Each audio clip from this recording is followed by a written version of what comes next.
Hi everyone, thank you for joining me once again.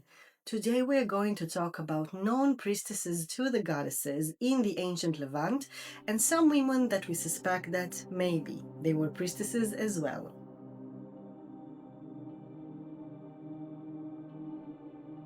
One of the most famous women in ancient history is Anhaduana. Anhaduana was a priestess and a princess in ancient Akkad, probably around 2500 BC. Sargon, her father, was the head of the new Akkadian Empire, and she was a priestess in the temple for the moon god Nana. She was also a poet, and she left a lot of written materials praying and worshipping and glorifying the moon god Nana, and also Ishtar, goddess of love and war and sexuality and beauty, sometimes fertility, that could have been his daughter and sometimes was perceived as his wife. This makes her one of the first known poets, especially female poets, in history, and a very important woman that had important roles within the life of this empire. When Sargon's regimes come to an end, there's another member of the family taking over the city, and he hurts this wonderful woman, and she also writes about this. She's actually creating some of the first protest poetry relating to women and how easy it is to hurt them and to humiliate them. And she's going through very difficult phases. These are very difficult texts, so I'm leaving it up to you whether you want to search them online or not.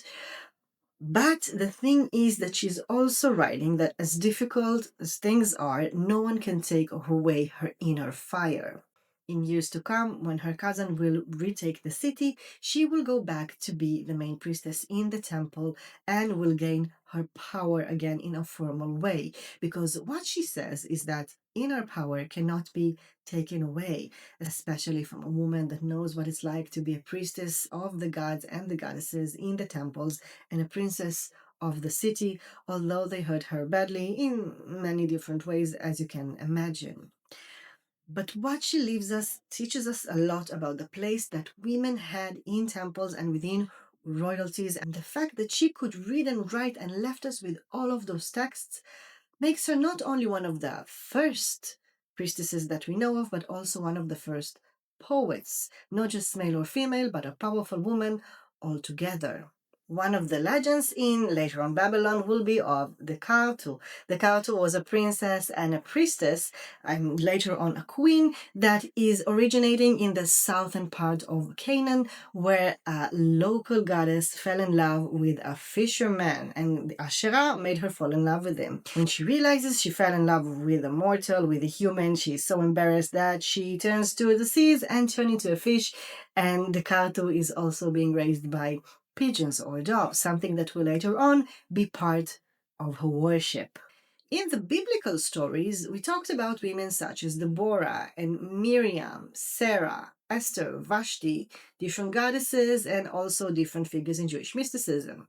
But there are women that appear in the Bible. We're not sure if they are priestesses or not, but the way the Bible describes certain things relating to them makes us wonder. For example, in the 12 tribes, you have a tribe called Asher.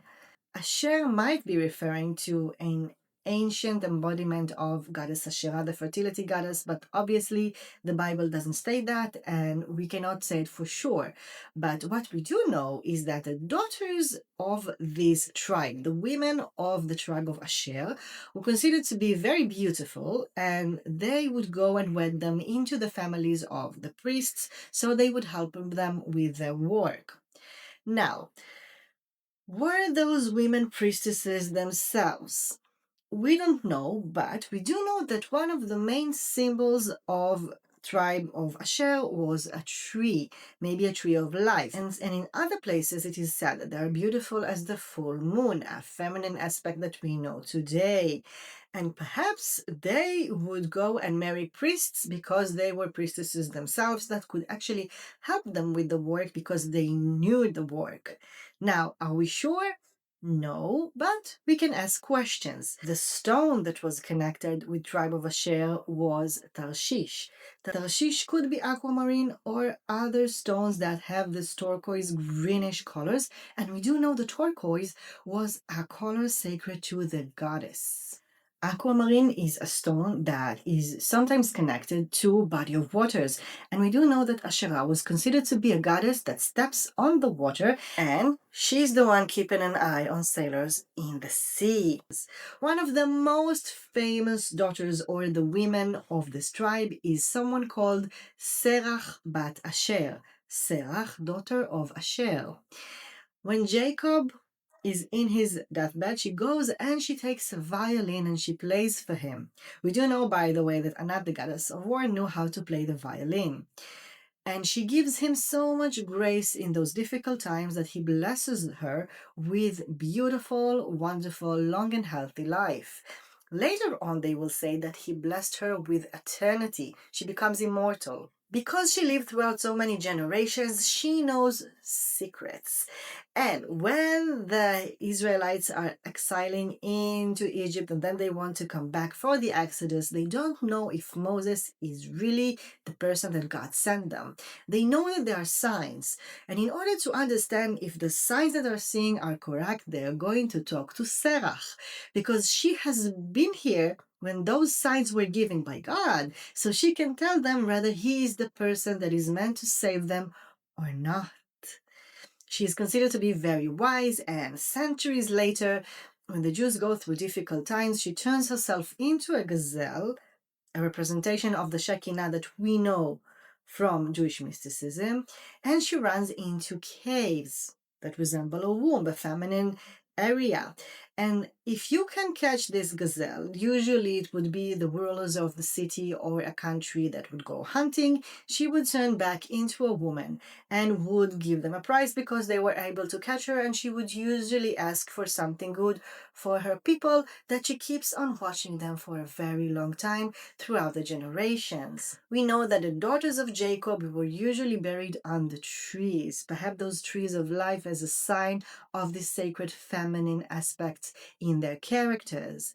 And some other women I want to point out during the Exodus are women that are called daughters of Tzlafchad. I know it's impossible to pronounce, but they come to Moses when the tribes are entering Israel and they tell him, listen, our father had no sons, so we as women, we don't have a place to go. Moses is going to ask God what to do, and God tells them they deserve land.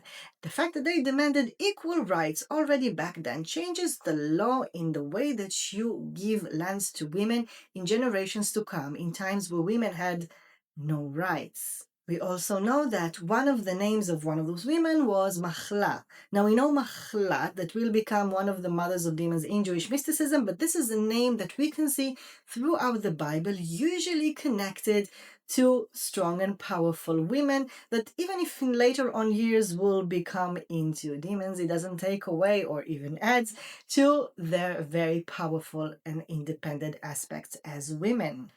So, if you come across a very wise woman that seems to know a lot of things and is giving you a very good advice, maybe it's Sherah, maybe it's not, but if it is, you tell her that we remember the stories of those women and we keep them close to our hearts.